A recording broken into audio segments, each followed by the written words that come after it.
Bonjour et merci d'être fidèle à Hit Story.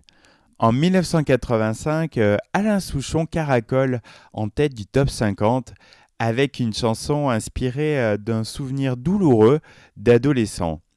L'imagination créatrice de l'artiste fera le reste et placera la ballade de Jim parmi les meilleures ventes de disques de l'année.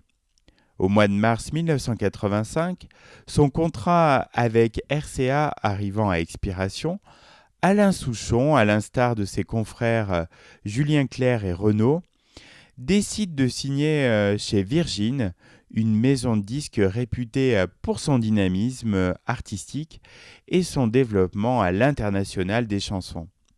Ainsi, Souchon sort un nouvel album intitulé C'est comme vous voulez, produit par Michel Curiot pour Virgin France. Parmi ces 10 nouveaux titres, la ballade de Jim devient en quelques semaines un véritable tube. L'histoire de cette chanson commence le jour où l'artiste, seul chez lui, songe à son adolescence. Il repense à cet accident stupide qui bouleversa son existence. En effet, c'est au retour d'un séjour à la montagne que la voiture familiale glisse sur la chaussée et dérape. Au volant, son père, Pierre Souchon, est tué sur le coup. Cette disparition brutale le traumatise à vie. Le jeune Alain est inconsolable. Lui qui croyait tant en Dieu se trouve désormais hanté par l'obsession de la mort.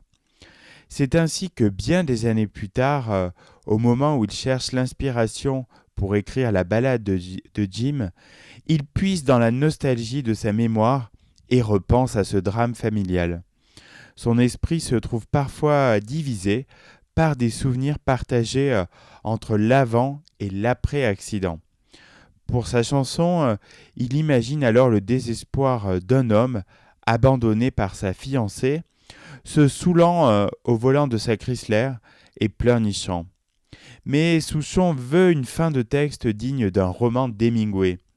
La voiture sur la corniche quitte la route et s'envole alors dans les fougères et les nénuphars.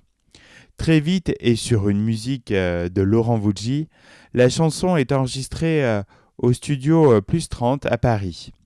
Dans la foulée, un clip est tourné dans lequel Alain Souchon interprète à merveille les différents personnages qui défilent. Ces images impressionnent, elles confirment son talent et son expérience cinématographique. Le clip La Ballade de Jim est l'un des plus diffusés dans l'année 1985. Il est d'ailleurs récompensé au premier jour de l'année 1986 par une victoire de la musique.